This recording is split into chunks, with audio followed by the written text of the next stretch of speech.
Seringkali kita merasa terjebak oleh keadaan, sehingga kita menjadi pemalas dan merasa tak berdaya untuk mengubah keadaan. Padahal yang namanya hidup sudah pasti dihadapkan pada tantangan dan rintangan. Jangan malas dan menyerah pada keadaan. Kemalasan dan kemiskinan adalah musuh utama yang harus kita lawan. Jangan berdiam diri. Ayo lawan dan mulailah bergerak walau dengan langkah kecil, namun terus melangkah untuk mencapai impian.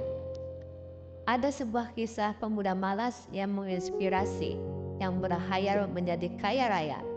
Beginilah kisahnya. Pagi itu, para penduduk desa sedang melakukan berbagai macam aktivitas seperti biasanya. Ada yang berdagang, ada yang bertani, ada pula yang bersiap-siap untuk pergi ke pasar. Dan di tengah-tengah kesibukan para penduduk desa, terlihat salah satu di antara mereka ada seorang pemuda malas yang sedang bersantai di bawah sebuah pohon di taman. Pemuda itu adalah Theo namanya, pemuda pemalas dan miskin. Padahal tidak ada yang kurang dari penampilannya untuk menjadi seorang yang rajin. Tubuh pemuda itu sempurna dan tenaga yang kuat seperti pemuda pada umumnya. Tapi entah apa yang menghubungkan motivasinya untuk bekerja, ia malah menjadi pemuda yang malas, tidak mau bekerja keras. Meskipun ia pemuda yang malas, tapi selalu bermimpi untuk menjadi kaya raya suatu hari nanti. Bahkan untuk makan pun dia mendapatkannya dengan meminta belas kasihan para penduduk desa. Suatu pagi ada seorang saudagar kaya tengah bersedekah kepada para penduduk desa yang membutuhkan dengan membagikan masing-masing satu panci susu segar yang ia peroleh dari peternakannya sebagai bentuk syukur karena hasil peternakannya tahun ini sangat melimpah. Theo, pemuda malas yang mendengar kabar ini tentu tidak menyia-nyiakan kesempatan dan segera berbaris mengikuti. Tak lama berselang, diharapkannya pun kini telah berada di tangannya. Satu panci susu segar yang kelihatannya sangat lezat. Dia pun sangat senang dan segera pulang ke rumah untuk mengolah susu itu. Setelah menyiapkan tungku dan kayu bakar yang sudah tersedia di rumah, kemudian ia pun merebus susu tersebut. Ayahnya yang sudah berangkat kerja ke ladang telah menyiapkan semuanya di dapur kecil ini, termasuk 2 potong roti yang tersedia di meja makan. Theo pun mengambil panci berisi susu tersebut dan mengambil sebagian isinya sebagai teman makan roti untuk dia sarapan pagi ini, dan menyimpan sebagian susu itu di samping tempat dia makan.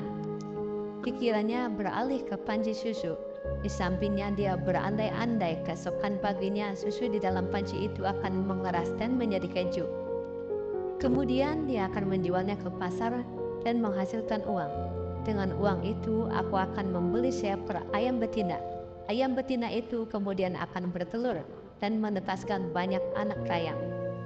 Kemudian anak-anak ayam itu saya rawat hingga besar. Hingga kemudian ayam-ayam ini pada gilirannya akan menghasilkan ratusan butir telur. Dan saya akan segera memiliki peternakan unggas sendiri. Hayalan Theo terus mengalir, bagaikan air sungai yang mengalir deras. Kemudian dalam hayalannya, Theo kemudian menjual semua ayam-ayam itu. Dan hasil penjualannya akan dibelikan beberapa ekor sapi.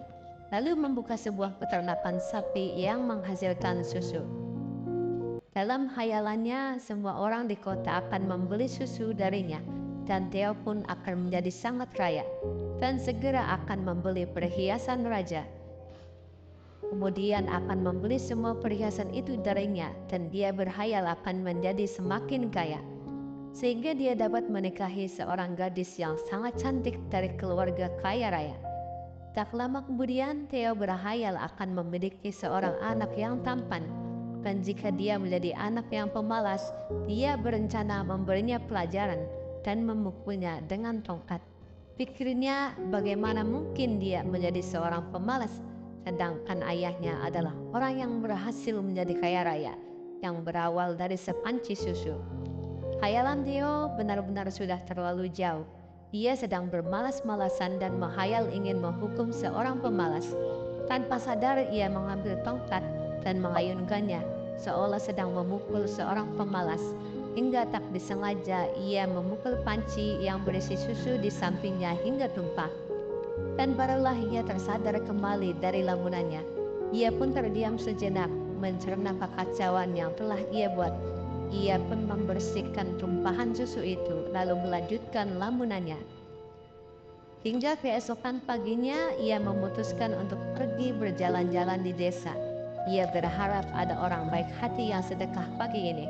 Tidak ada yang berubah kehidupannya, tetap miskin dan memprihatinkan. Kita seringkali tidak tahu diri berharap mencapai banyak hal dalam kehidupan ini. Tapi yang kita lakukan hanyalah berdiam diri saja dan tidak melakukan apapun. Sebuah kenyataan yang cukup memalukan bagaimana kalau mulai sekarang kita tanamkan sebuah aturan dalam benak kita, yaitu tindakan kita harus berbanding lurus dengan harapan kita.